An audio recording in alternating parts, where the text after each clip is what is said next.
मुश्किलों से भाग जाना आसान होता है, ज़िंदगी का हर एक पहलू इम्तिहान होता है। डरने वाले को कुछ नहीं मिलता ज़िंदगी में, डरने वाले को कुछ नहीं मिलता ज़िंदगी में, लड़ने वाले के कदमों में जहान होता है। चलो ठोको ताली, यहाँ पे ठोको ताली नहीं, ठोको लाइक। और आज हम आप लोग के लिए अच्छा एक चीज़ और बताना चाहते हैं कि इसका जीता था एग्जाम्पल भी मैं आपको दे दूँ। देखिए 99% ऐसे होते हैं जिनको लड़ना पड़ता है तब जाकर उनको गर्लफ्रेंड मिलती है, बाकी 1-2% होता है जिनकी किस्मत अच्छी होती है, तो दिल पे मत लेना। आज हम लोग बात करेंगे एलसीएम एचसीएफ के पार्ट 5 पर। यहाँ पे एलसीएम एचसीएफ के पार्ट 5 पर हम सीखेंगे कि एलसीएम एचसीएफ के पार्ट 5। हाँ, और इससे पहले हम एक चीज़ और बताना चाहेंगे कि कल हमारे साथियों ने हमें बहुत सपोर्ट किया और ज़्यादा से ज़्यादा लोगों तक शेयर करवाए, सब्सक्राइब करवाए, लाइक्स भी करवाए। तो मैं थोड़ा सा उम्मीद और करता हूँ थोड़ा सा उस को और थोड़ा सा बढ़ा दिया जाए। और ये कोई लालच नहीं भाई ये नहीं, हकीकत है ये लालच नहीं है, ये केवल यूट्यूब में हम अपने अस्तित्व को बचा रखने के लिए बोल रहे हैं केवल बस। क्योंकि यूट्यूब चैनल जो है कई सारे फेल हो जाते हैं क्योंकि वो जो एक लिमिट होती है, एक कंडीशंस होती है, उस कंडीशन तक वो फॉलो नहीं करवा पाते हैं। तो हम चाहते हैं कि उस अस्तित्व को बचाने के लिए मैं आपसे बोल रहा हूँ कि ज़्यादा से ज़्यादा तक लोगों को चैनल शेयर करिए, सब्सक्राइब करवाइए और लाइक्स तो करते ही लगता है, ठोको लाइक्स। चलिए तो बात करते हैं अब हम लोग अपने टॉपिक पर। अब आज का टॉपिक बड़ा होने वाला है क्योंकि आज के टॉपिक में हम जो है एलसीएम एचसीएफ के पूरे टॉपिक पर चर्चा करेंगे, पूरे टॉपिक कंप्लीट करेंगे और इसके बाद कल हम लोग पढ़ेंगे एलसीएम एचसीएफ के उन क्वेश्चंस को जो एग्जाम्स में इंपॉर्टेंट होते हैं। तो चलिए शुरुआत करते हैं आज के क्वेश्चंस की, आज के टॉपिक की। तो आज हम लोग एलसीएम एचसीएफ के पार्ट 5 पर चर्चा करने जा रहे हैं, जहाँ पर आज हम बात करेंगे एचसीएफ पर, जिसे हिंदी में बोलते हैं महत्तम समापवर्तक। इसके दो और नाम होते हैं, एक नाम होता है एचसीएफ और दूसरा नाम होता है इसको जीसीडी। ये शॉर्ट फॉर्म लिखे हुए हैं। एचसीएफ का फुल फॉर्म होता है पाई हाईएस्ट कॉमन फैक्टर और जीसीडी का फर्स्ट फॉर्म होता है ग्रेटेस्ट कॉमन डिवाइजर। यहाँ पे हम लोग चर्चा करेंगे किन किन टॉपिक पर, ये भी यहाँ पे लिखा गया है। हम लोग चर्चा करेंगे एचसीएफ की परिभाषा पर, हम लोग चर्चा करेंगे एचसीएफ ज्ञात करने की विधियों पर, चर्चा करेंगे सवालों के प्रकार पर और लास्ट में इंपॉर्टेंट क्वेश्चंस इन एग्जाम्स के क्वेश्चंस में किस टाइप के क्वेश्चन पूछे जाते हैं जो इंपॉर्टेंट होते हैं। तो इतनी सारी चीज़ों पे हम चर्चा करेंगे आज। और स्टार्टिंग करते हैं हम लोग आज अपनी डिफिनीशन से, जहां हम एचसीएफ की डिफिनीशन पे चर्चा करेंगे।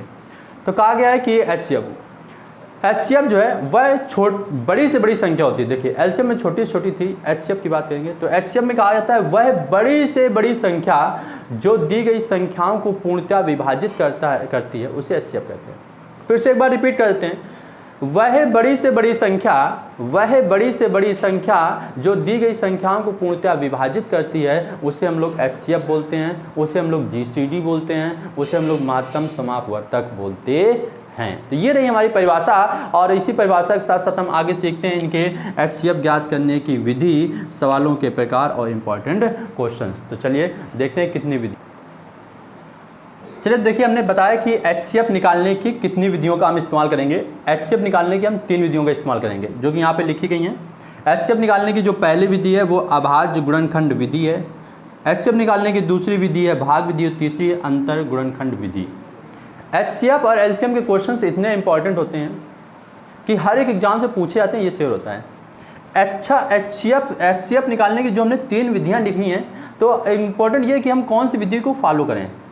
तो हम इन तीनों विधियों को सीखेंगे क्योंकि एचसीएफ के क्वेश्चंस में तीनों विधियां इंपॉर्टेंट होती हैं। कौन सी विधि कहां पर उपयोग होगी ये कहना मुश्किल होता है, क्योंकि जहां हमें लगता है कि इस विधि से काम बनेगा, इस मेथड से काम बनेगा, हम उस मेथड का यूज कर लेते हैं। ऐसा नहीं रटना है कि हमने केवल भाग विधि रट ली और भाग विधि से जो भी क्वेश्चन देखा बस भाग विधि कहते ना, तो वो सब नहीं करना है। हमें ये सीखना है कि भाई कौन सी विधि, कौन सी मेथड कहाँ पर काम आएगा, तभी तो सक्सेस होंगे। कि जबरदस्ती बस एक ही मेथड को लेकर रटता शुरू कर दिया, नहीं भाई।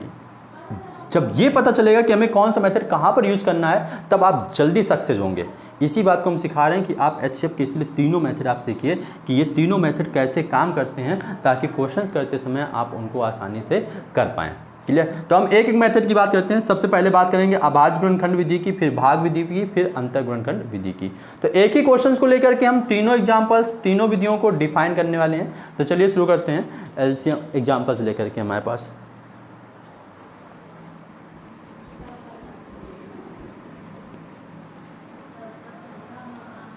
तो हमने एग्जाम्पल्स लिया है हमारे पास 42, 63 और 91। 42, 63 और 91 का GCD ज्ञात करें, GCD ज्ञात करें। देखिए एग्जाम्पल्स बोला गया है 42, 63 और 91 का GCD ज्ञात करें। कौन सी विधि से? तो फर्स्ट विधि हम लगाएंगे यहाँ पर अभाज्य गुणनखंड विधि। अभाज्य गुणनखंड विधि। पहली क्लास में हमने सिखाया था कि अभाज्य गुणनखंड क्या होते हैं। तो हम यहाँ पे तीनों नंबर्स को लिखेंगे 42, 63 और 91, इनके अभाज्य गुणनखंड करेंगे। तो 42 के अभाज्य गुणनखंड करने तरीका हमने सिखाया था पहले भी, एक बार फिर से बताते हैं। सबसे पहली अभाज्य संख्या है 2, तो 2 से इसको डिवाइड करेंगे, 2 दूनी 4, 2 एकम 2, 2 से डिवाइड नहीं होगा, 3 से डिवाइड करेंगे, 3 सत्ते 21, 7 से डिवाइड होगा, 7 एकम 7। इसके अभाज्य गुणनखंड बने 2 गुणे 3 गुणे 7। क्लियर बात अभी? दूसरा नंबर हमारे पास 63। 63 के अभाज्य गुणनखंड करेंगे तो 63 के अभाज्य गुणनखंड 2 से डिवाइड नहीं होगा, 3, 3 दूनी 6, 3 एकम 3, 3 से डिवाइड करेंगे, 3 सत्ते 21, 7 से डिवाइड करेंगे 1। तो अभाज्य गुणनखंड आ गया 3 गुणे 3 गुणे 7। अब बचा एक नंबर 91। तो 91 के लिए अभाज्य गुणनखंड करेंगे, ये नंबर डिवाइड होगा 7 से, 7 एकम 7, 7 तिक्का 21, फिर 13 से डिवाइड करेंगे, 13 एकम 13। तो इसके अभाज्य गुणनखंड हो गए 7 गुणते 13। अब हमें निकालना है इसका GCD। GCD मतलब HCF। HCF क्या होता है यहाँ पर सीखते हैं। तो HCF होना चाहिए, क्या होगा HCF ये देखते हैं। तो यहाँ पर देखो कि जो नंबर्स तीनों में कॉमन हो, जो नंबर्स तीनों में कॉमन हो उन नंबर्स को लिया जाता है। सिंपल सी बात बोलनी केवल एक, कि जो नंबर्स तीनों वैल्यू में कॉमन आए उन वैल्यू को लेते जाओ। क्या बोला हमने? जो नंबर्स तीनों में कॉमन मिले उन नंबर्स को लेते जाओ। तो देखो क्या यहाँ पर 2 तीनों में कॉमन है? नहीं है, तो नहीं लेना है। क्या 3 तीनों में कॉमन है? नहीं है, तो नहीं लेना है। क्या 7 तीनों में कॉमन है? यस, 7 तीनों में कॉमन है, तो 7 ले लिया। क्या 13 तीनों में कॉमन है? नहीं है, तो हमने कहा हमारे पास HCM जो फाइनली आ गया, कितना आ गया? 7 आ गया। यही आंसर्स हो गया। और डिफिनीशन के अकॉर्डिंग अगर इसको हम से बताते हैं तो कहा गया है वह बड़ी से बड़ी संख्या, इससे बड़ी कोई संख्या नहीं होगी जो इन तीनों को पूर्णतः विभाजित करे। आप करके देख लीजिएगा, ना विश्वास हो तो। वैसे विश्वास किया जाता है, ठीक ना। तो आप इसको 7 से अगर 7 से इसको विभाजित करेंगे तो 6 बार जाएगा, 7 6 42। 7 से इसको डिवाइड करेंगे 7 9 63, इसको 7 से डिवाइड करेंगे 13 7 91। तो इससे बड़ी कोई संख्या नहीं बनेगी, छोटी बन सकती है लेकिन इससे बड़ी संख्या नहीं बनेगी जो इन तीनों को डिवाइड करे। इसलिए इनका जो HCF होगा, जो GCD होगा, वो कितना होगा? 7 होगा। ये फर्स्ट मेथड हो गया हमारे पास अभाज्य गुणनखंड विधि। दूसरी विधि है, दूसरी विधि पर चर्चा करते हैं। तो दूसरी विधि थी हमारे पास, इसको क्लियर कर दें। बोलो भाई, चलो ठीक, क्लियर कर देते हैं।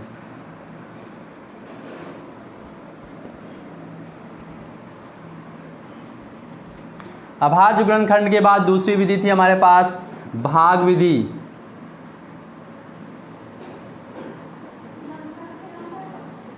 अब भाग विधि हम वही करते हैं जो अभी लोग बचपन से करते आ रहे हैं।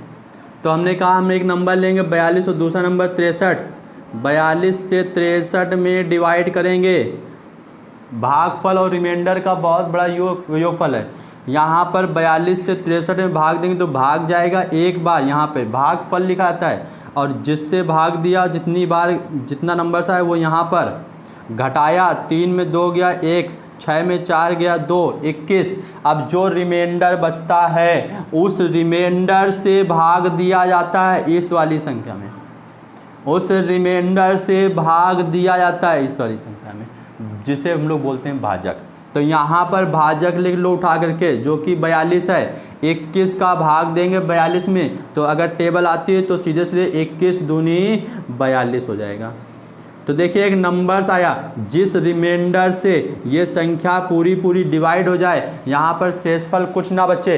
जब शेषफल कुछ ना बचे तो उससे पहले जो भाजक लिखा होता है उसी को HCF मान लिया जाता है। क्या मान लिया जाता है? HCF मान लिया जाता है। लेकिन फाइनली आंसर तब दिया जाता है जब ये तीसरी वाली वैल्यू को भी डिवाइड कर ले। तो देखते हैं क्या 21 91 को डिवाइड करेगा? क्या 21 91 को डिवाइड करेगा? तो ये जाएगा हमारे पास 4 बार, शायद 4 एकम 4 4 दूनी 8, 4 बार जाएगा। 4 एकम 4 4 दूनी 8, बचा कितना? 11 में 4 गए 7 बचा। यहाँ पे रिमाइंडर बचा है ना, भाजक लेंगे, भाजक में फिर भाग देंगे रिमाइंडर से। तो 21, अब 7 त्रिका 21, 3 बार जाएगा 21। तो ये देखो पूरा कैंसिल हो गया। तो यहाँ पर ये जो आया यही हमारा क्या बन जाएगा? HCF। तो HCF जो आ चुका है, जिसे GCD भी बोलते हैं, HCF इक्वल टू कितना आंसर्स आ गया? 7 आंसर्स आ गया। ठोको लाइक, ठोको लाइक। अब 2 विधि सीख चुके हैं। पहली विधि अभाज्य गुणनखंड विधि और दूसरी विधि कौन सी? भाग विधि। भाग विधि से HCF कितना आया? 7 आया। अभाज्य गुणनखंड विधि से भी कितना आया? तो उत्तर 7 आया। अब कौन सी विधि बची? अंतर विधि, अंतर और गुणनखंड विधि। और हमने कहा ना कि हर एक जगह अलग अलग विधि इस्तेमाल करेंगे, जहाँ पर जिसके लायक लगती है वो विधि इस्तेमाल करेंगे। एक विधि से काम नहीं करना होता है। अब आते हैं थर्ड पर, तीसरा मेथड जिसे हम लोग बोलते हैं अंतर गुणनखंड विधि। तो 42, 63 और 91 अंतर निकालते हैं। जिन दो संख्याओं के बीच का अंतर सबसे कम आए वही लिया जाता है। जिन दो संख्या, जैसे इसका और इसका अंतर सबसे ज़्यादा आएगा, इन दोनों के बीच का अंतर कम रहेगा, तो हमने कहा जिन दो संख्याओं के बीच का अंतर कम हो वही संख्याएं लेंगे, या फिर इन दोनों संख्याओं के बीच का अंतर ले लो। क्लियर? तो इसके और इसके बीच का अंतर लिया हमने, 3 में 2 गया बचा 1, 3 में 2 गया बचा 1। यहाँ पर अंतर निकालेंगे तो अंतर आया हमारे पास 2, तो फाइनली अंतर कितना आ गया? 21। अब ये देखना होता है कि क्या ये 21 इसको और इसको तीनों को विभाजित कर देगी तो अंतर ही उसका HCF बन जाएगा। लेकिन अगर ये 21 तीनों को डिवाइड नहीं करती है तो फिर उसके गुणनखंड करेंगे। क्या करेंगे? उसके गुणनखंड करेंगे और वही गुणनखंड में से एक HCF का आंसर बनेगा। तो यहाँ पर 42 21 से तो डिवाइड हो रहा है, 63 भी 21 से डिवाइड हो रहा है, लेकिन 91 21 से डिवाइड नहीं होगा। तो 21 के फैक्टर गुणनखंड करेंगे, मैक्सिमम नंबर आएगा। इसके बाद 21 क्या आएगा? 7। 21 क्या आएगा? 7। तो हमने कहा क्या 7 से नंबर डिवाइड है? तो 7 से डिवाइड ये भी है, 7 से ये भी डिवाइड है, 7 से ये भी डिवाइड है। तो हमारे पास HCF कितना हो जाएगा? 7। यही हमारा आंसर हो जाएगा। देखिए कितना आसान हो गया, कुछ भी नहीं किया हमने, अंतर निकाला। या तो अंतर ही उसका HCF बन जाएगा या फिर अंतर के गुणनखंड ही उस HCF के आंसर्स को रिप्रेजेंट करेंगे। तो हमने कहा कि यहाँ पे अंतर निकाला, अंतर कितना आ गया? 21 इन तीनों को डिवाइड नहीं करेगा, इसका गुणनखंड किया तो एक गुणनखंड मिलता है 7 से इसको डिवाइड करके देखा तो तीनों डिवाइड हो गए। यही हमारा क्या हो गया? HCF। ये तो हो गया HCF की विधियाँ। आप पढ़ेंगे कि HCF में टाइप्स के सवाल, कौन कौन से टाइप के हमें HCF में सवाल पढ़ने हैं। चलो ठोको लाइक, देखते हैं। तो चलिए सवालों के टाइप में सबसे पहला टाइप हम देखते हैं भिन्न का HCF, कि भिन्न का HCF आप कैसे निकालेंगे। और हमने LCM में भी पढ़ाया था कि भिन्न का LCM कैसे निकाला जाता है। तो भिन्न का HCF निकालने का जो पैटर्न होता है, जब भिन्न के HCF की आप बात करेंगे तो मेथड होता है कि अंश का HCF और हर का क्या पढ़ेंगे? LCM पढ़ेंगे।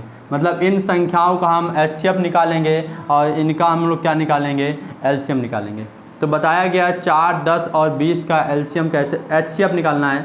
तो 4, 10 और 20 एक बहुत आसान सा मेथड बताते हैं कि इस मेथड से भी हम HCF निकाल सकते हैं, इस मेथड से भी हम HCF निकाल सकते हैं। देखो एक ऐसा नंबर लो जो तीनों को डिवाइड कर रहा हो। तो नंबर्स आया हमारे पास 2 दूनी 4, 2 पंचे 10 और 10 ध्यान 20। अब क्या ऐसा कोई नंबर्स है जो इन तीनों को डिवाइड कर रहा हो? तो ऐसा कोई नंबर्स नहीं मिलता है जो इन तीनों को डिवाइड करे, तो हमारा HCF सिंपल से कितना हो जाएगा? 2 हो जाएगा। तो यहाँ पर जो HCF आया हमारे पास, अंश का HCF आ गया, वो कितना आ गया? 2। अब आते हैं बटे में। तो बटे में हमें निकालना है एलसीएम। एलसीएम लेना है 5, 7 और 21 का। एलसीएम लेना है कितना? 5, 7 और 21 का। तो देखिए 5, 7 और 21, 5, 7 और 21 का एलसीएम लेंगे तो 5 से डिवाइड करेंगे तो 5 में तो भाई एक बार जाएगा, 7 में भाग जाएगा नहीं तो 7 लिखेंगे, 21 में भाग जाएगा नहीं तो 21 लिखेंगे। 7 में भाग देंगे 1, यहाँ पर 1, यहाँ पर 3 बार जाएगा। 3 से अब सीधे से 3 से डिवाइड करना पड़ेगा, तो हम मल्टीप्लाई कर लेते हैं इसका। ये हो जाएगा हमारे पास 5 3 15 और 15 7 105। तो इसका जो एलसीएम आ गया वो हमारे पास कितना आ गया? 105। तो फाइनली भिन्न का HCF कितना मिल गया? 2/105। हमने कहा कॉन्सेप्ट सीखने की क्लास है भाई। देखो अगर ये पढ़ाने की बात होती कि फ्लो में पढ़ाना होता है तो पढ़ाना अलग होता है, सिखाना अलग होता है। सिखाने में हमें बारीकियां बतानी पड़ती हैं, चीज़ों को रिवाइज कराना पड़ता है। इस वजह से हम आपको सिखा रहे हैं तो भिन्न कई बार रिपीट करते हैं चीज़ों को हम आपके सामने। भिन्न का HCF निकालने के लिए अंश वाली संख्याओं का क्या निकालते हैं? HCF। और हर वाली संख्याओं का क्या निकालते हैं? एलसीएम। अब आपको HCF निकालना भी आता है और एलसीएम लेना भी आता है, दोनों ही चीज़ें कर सकते हैं। तो 4, 10 और 20 का HCF आया 2, 5, 7 और 21 का एलसीएम आया 105। यही फाइनली हमारे पास क्या हो चुका है? आंसर्स हो चुका है। तो ये हमारे पास फर्स्ट टाइप का सवाल हो गया जब हम HCF निकालना सीख रहे हैं, किसके? भिन्न के सवालों को। चलिए दूसरा टाइप का क्वेश्चन देखते हैं। तो देखिए ये लिखा गया हमारे पास सेकेंड टाइप का क्वेश्चन। जब वो क्वेश्चन में बोलता है कि वह बड़ी से बड़ी संख्या कौन सी है, क्या बोलता है? वह बड़ी से बड़ी संख्या कौन सी है जिसमें 558 एवं 1445 को भाग देने पर क्रमशः 2 एवं 5 प्राप्त होता हो। वह बड़ी से बड़ी संख्या जिसमें इतने से भाग दें तो 2 शेष बचे, इसमें भाग दें तो 5 शेष बचें। तो इस तरह के सवाल का HCF निकालना है। देखिए कैसे निकालेंगे? तो हमने कहा इन दोनों नंबर्स को लिख दिया जाए। नंबर्स हमारे पास है 5, 7, 5, 8 और दूसरा नंबर हमारे पास 14, 45।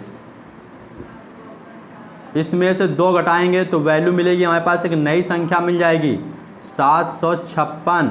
इसमें घटाएंगे 5 तो एक नई संख्या मिल जाएगी हमारे पास 1440। अब हमने कहा कि अब इस क्वेश्चन का हमें HCF निकालना है। तो हमने कहा हम कई 3 विधियों का प्रयोग करते हैं, उसमें से एक सिंपल सी विधि लगा लो कि इसमें से भाग दे दो सीधे सीधे। तो भाग देंगे हम लोग 7, 5, 6 से भाग देंगे 1440 में। भाग जाएगा एक बार भाग जाएगा हमारे पास। यहाँ पे 1 लिखा गया, ये आ गया 756। यहाँ पे रिमाइंडर निकालेंगे तो ये बच्चा कितना? 4। यहाँ पर एक हासिल दे चुका होगा तो 3, तो यहाँ पे एक और हासिल लिया गया, 13 में 5 गए 8। अब बचा यहाँ पर कितना? यहाँ पे इसको हासिल दे चुके हैं तो 13, यहाँ पे बचा कितना? 6।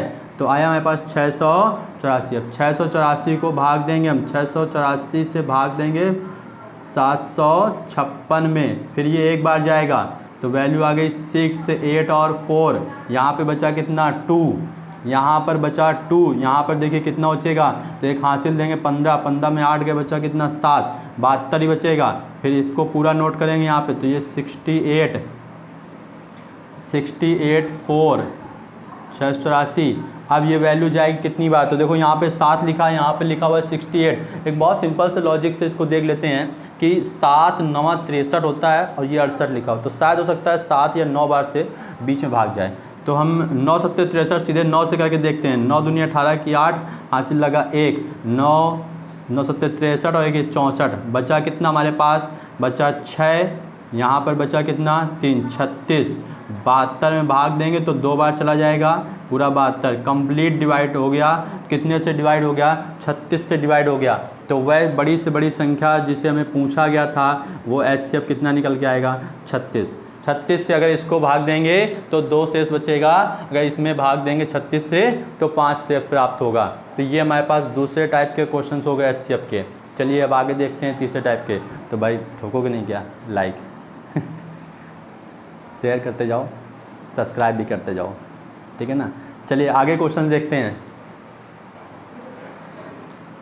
चलिए दोस्तों, तो देखिए अगला क्वेश्चन लिखा गया है कि वह बड़ी से बड़ी संख्या ज्ञात करो जिससे 12, 15 और 37 को भाग देने पर समान शेषफल प्राप्त होता हो। अभी जो इससे पहले क्वेश्चंस किया उसमें शेषफल तो प्राप्त हुआ था लेकिन भिन्न भिन्न थे।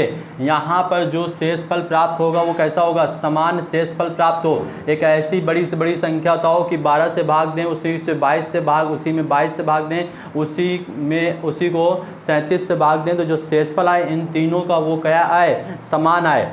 चलिए इस तरह क्वेश्चन को कैसे करना होता है इसको सीखते हैं। तो इसका सोल्यूशन डालते हैं हम लोग और इन तीनों नंबर्स को लिख लेते हैं। यहाँ पे लिखा गया 12, यहाँ पे लिखा गया 22 और यहाँ पे लिखा गया 37। क्वेश्चंस को करने का पैटर्न देखिए, इन दोनों का अंतर ले लीजिए तो अंतर कितना आ गया इनका 10। इन दोनों का अंतर ले लो, अंतर कितना आ गया 15।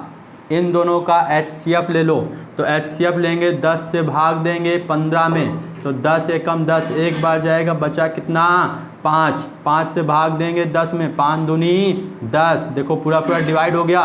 बताओ अच्छा HCF क्या आया है, बताओ HCF क्या आया। बिल्कुल सही जवाब है। HCF कितना आ गया 5 आ चुका है। HCF कितना आ गया 5 आ गया। तो देखिए HCF 5, HCF 5 एक ऐसी बड़ी से बड़ी संख्या 5 मिली है जो तीनों को डिवाइड करेगी तो तीनों में समान शेषफल देगी। देखो 5 दूनी 10, 2 से बचा, 5 चौको 20, 2 से बचा, 5 सत्ते 35, 2 से बचा।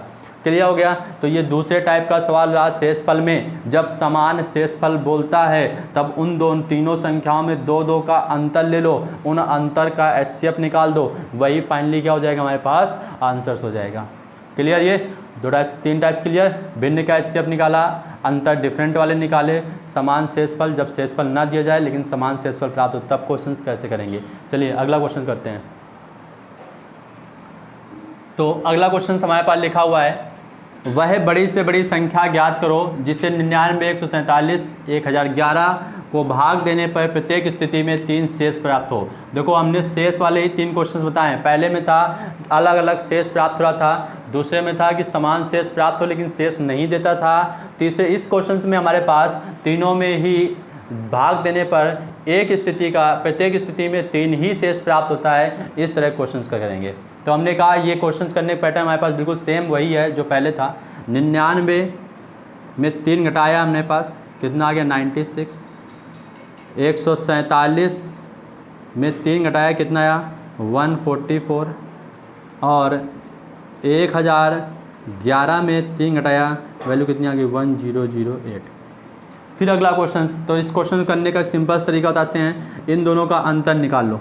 14 में 6 गए बचा कितना 8, यहाँ बचे 13, 13 में 9 गए बचा कितना 4। अब ये चेक कर लो कि क्या ये इस तीनों को डिवाइड कर रहा है। अगर तीनों को डिवाइड कर रहा है तो यही हमारे पास HCF बन जाएगा। तो 48 दूनी 96 और 48 से 3, 48 तरीका होता है 144, लेकिन ये इसको डिवाइड कर रहा है कि नहीं कर रहा है ये तो हम पढ़ के बता नहीं सकते, तो हम इसको निकाल लेते हैं। तो 48 से डिवाइड करते हैं कितने में 1008 में, 2 बार डिवाइड करेंगे तो ये 96 हो जाएगा। बचा कितना यहाँ पर 4, यहाँ पर 4 ही बचेगा केवल। यहाँ पर कितना नोट कर लिया 48। अब 48 से इसको भाग देंगे तो 48 में 48 से भाग देंगे, पूरा पूरा भाग चला जाएगा एक बार। तो कहने का मतलब ये हो गया कि अगर इनका अंतर तीसरी संख्या को पूर्णतः विभाजित कर देती है तो वही उसका क्या बन जाता है HCF बन जाता है। तो यहाँ पे HCF आ चुका है हमारे पास 48। यही क्या हो गया हमारे पास आंसर्स हो गया। क्लियर। तो ये 3 टाइप के क्वेश्चन हमारे पास हो गए जहाँ पे हमने शेषफल वाली बात पे चर्चा की है। क्लियर। तो बने रहिए आगे, अभी और इंटरेस्टिंग है, मज़ेदार है भाई। अभी और बहुत सारे क्वेश्चन हैं जो अभी पढ़ाने हैं। ऊब तो नहीं हो, थक गए होगे लग रहा है। नहीं थके हैं तो चलिए आगे बढ़ते हैं, क्योंकि लड़ना ही है भाई। जो लड़ेगा उसी का कदम जान होगा, डरने लोग कुछ नहीं मिलेगा, हम पहले बता चुके हैं। चलिए तो अगला क्वेश्चन देखते हैं। देखिए ये क्वेश्चन लिखा गया और ये इंपॉर्टेंट क्वेश्चन है आप लोगों के लिए, क्योंकि ये क्वेश्चन से एग्जाम्स में कई बार पूछा जाता है, कई बार पूछा गया, पूछा जाता रहेगा। ठीक है ना, क्योंकि HCF का एक इंपॉर्टेंट क्वेश्चन है और बहुत ईजी क्वेश्चन है, इस वजह से बोला जाता है। तो बोला गया 2 संख्याओं का अनुपात दिया गया है 2:3 और उनका HCF दिया गया है 7, तो संख्याएं ज्ञात कीजिए। तो हम एक चीज़ आप लोग को यहाँ बताना चाहते हैं कि जो अनुपात होता है, अनुपात का मतलब बताते हैं पहले। अनुपात जो होता है ये होता है सहअभाज्य संख्याओं का। कैसी संख्याओं का? सहअभाज्य संख्याएं, सहअभाज्य संख्याएं ऐसी संख्याएं होती हैं जो जिन दो संख्याओं के बीच में कुछ भी कॉमन नहीं होता है। अनुपात जो होता है जिन दो संख्याओं को लिखा था उनके बीच में कुछ भी कॉमन नहीं होता है, उसी को हम लोग अनुपात बोलते हैं। और कहने की डिफिनीशन और सुन लो कि सहअभाज्य संख्याएं जिन दो संख्याओं का HCF 1 होता है, जिन दो संख्याओं का HCF 1 होता है उन्हें सहअभाज्य संख्याएं कहते हैं। तो यहाँ पे अनुपात लिखा है 2:3, 2:3, यही सहअभाज्य संख्या होती हैं, मतलब कुछ भी कॉमन नहीं। और HCF होता है कॉमन, HCF क्या होता है? कॉमन। तो यहाँ पे कॉमन लिखा गया है 7, तो 7 इसमें भी कॉमन होगा और 7 इसमें भी कॉमन आएगा। तो इसका मतलब इससे भी 7 लिया गया, इससे भी 7 लिया गया है, इसको इसका 7 वापस कर दिया तो इसके पास टोटल 14 हो गया, और इसको इसका 7 दे दिया तो इसके पास 21 हो गया। तो पहली संख्या 7 और दूसरी संख्या 21, यही हमारे पास क्या हो गया? संख्या होंगी। पहली संख्या 14, दूसरी संख्या क्या हो गई? 21। अभी HCF के कुछ क्वेश्चंस बाकी हैं और LCM और HCF दोनों के कंबाइंड भी क्वेश्चंस कराने बाकी हैं या कॉन्सेप्ट बताने बाकी है। तो आज की क्लास के लिए बस इतना ही। और पढ़ाएं क्या भाई? अरे नहीं, बस ठीक है, आज की क्लास के लिए इतना ही, बाकी कल फिर पढ़ते हैं आगे। तो कल पार्ट 6 में हम क्वेश्चंस कंप्लीट कर देंगे। बस आज इतना ही पर्याप्त है। और नाश्ता करिए, खाना पीना खाइए और क्वेश्चंस को लगाइए। फिर आगे मिलते हैं कल नेक्स्ट डे। थैंक यू, धन्यवाद दोस्तों।